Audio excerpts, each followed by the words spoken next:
రాజన్న సిరిసిల్ల జిల్లా సిరిసిల్లలో హమాలి వెల్ఫేర్ బోర్డు ఏర్పాటు చేయాలని డిమాండ్ చేస్తూ సిఐటియు అనుబంధం ఆల్ మండల్స్ హమాలి వర్కర్స్ యూనియన్ ఆధ్వర్యంలో కలెక్టరేట్ ఎదుట భారీ ధర్నా నిర్వహించారు. అనంతరం తమ డిమాండ్లతో కూడిన వినతి పత్రాన్ని కలెక్టరేట్ ఏవోకు అందజేశారు. గత అసెంబ్లీ ఎన్నికల్లో ఇచ్చిన హామీ మేరకు హమాలి వెల్ఫేర్ బోర్డు ఏర్పాటు చేసి ఉచిత హెల్త్ కార్డులు అందించాలని కార్మికులు డిమాండ్ చేశారు. మార్కెట్ యార్డులు, సివిల్ సప్లైస్, రైస్ మిల్లులు, కిడ్డంగులు, కోల్డ్ స్టోరేజ్లు, బజార్ ముఠా రంగాల్లో పనిచేస్తున్న హమాలి కార్మికులను ప్రభుత్వం నిర్లక్ష్యం చేస్తోందని నాయకులు ఆవేదన వ్యక్తం చేశారు. నిత్యావసరాల ధరలు పెరుగుతున్నా కూలీ రేట్లు పెరక్క కార్మికుల జీవనం ఇబ్బందికరంగా మారిందని తెలిపారు. ప్రభుత్వం వెంటనే స్పందించి హమాలీల సమస్యలను పరిష్కరించాలని డిమాండ్ చేశారు.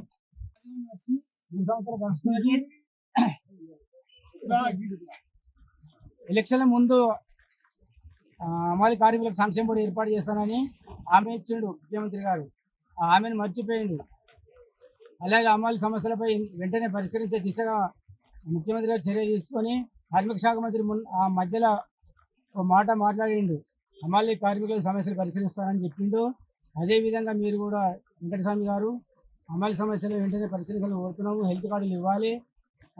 హమాలి పని చేసే ప్రతి కార్మికునికి ఇందిరమ్మ ఇల్లు ఇవ్వాలి. అలాగే ఇన్సూరెన్స్ ఇవ్వాలి.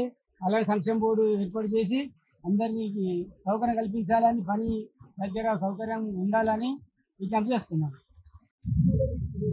ఈరోజు రాష్ట్ర పిలుపులో భాగంగా హమాలి కార్మిక సమస్యలపై రాజన్న సిరిసిల్ల జిల్లా కలెక్టర్ ముందు ధర్నా చేయడం జరుగుతుంది. కాంగ్రెస్ ప్రభుత్వం ఎన్నికల ముందు మేనిఫెస్టో పెట్టింది. మేము అధికారంలోకి వస్తే హమాలీలకు వెల్ఫేర్ బోర్డు ఏర్పాటు చేస్తామని హామీ ఇవ్వడం జరిగింది. ఆ హామీగానే మిగిలిపోయింది. ప్రభుత్వం వచ్చి 3 సంవత్సరాలు గడిచిన హమాలి కార్మికుల సమస్యలు పట్టించుకోకపోవడము సిగ్గుసేటు. వెంటనే హమాలి కార్మికుల వెల్ఫేర్ బోర్డు ఏర్పాటు చేయాలి. అట్లాగే హెల్త్ కార్డులు అందించాలి, ఉచిత వైద్యం అందించాలి. అట్లాగే ప్రభుత్వం హమాలి కార్మికులకు గుర్తింపు కార్డులు ఇవ్వాలి. అట్లాగే ఐకేపీ సొసైటీలో పనిచేసే కార్మికులకు క్వింటాల్కి 60 రూపాయలు ఇవ్వాలని, అట్లాగే 55 సంవత్సరాల నిండా కార్మికునికి 6,000 రూపాయలు పింఛన్ ఇవ్వాలని తదితర డిమాండ్లతో ఈ రోజు కలెక్టర్ ముందు ధర్నా నిర్వహించడం జరిగింది. వెంటనే ప్రభుత్వము ఈ సమస్యలను స్పందించి సమస్యలను పరిష్కరించాలి. లేకపోతే పెద్ద ఎత్తున ముఖ్యమంత్రి ఇంటి ముట్టడి కూడా చేసి మా హక్కులను సాధించుకుంటామని ప్రభుత్వాన్ని హెచ్చరించడం జరుగుతుంది. ఏదైతే కాంగ్రెస్ ప్రభుత్వం ఎన్నికలలో హమాలి కార్మికులకు ఇచ్చినటువంటి హామీలను అమలు చేయాలని చెప్పేసి ఈ రోజు రాష్ట్ర వ్యాప్తంగా అన్ని కలెక్టరేట్ల ముందు మరి హమాలి కార్మికులు మరి వాళ్ళ సమస్యల పరిష్కారం కోసం ధర్నాలు నిర్వహిస్తా ఉన్నాం. అందులో భాగంగానే ఈ రోజు రాజన్న సిరిసిల్ల జిల్లాలో కలెక్టర్ కార్యాలయం ముందు మరి ధర్నా నిర్వహిస్తా ఉన్నాం.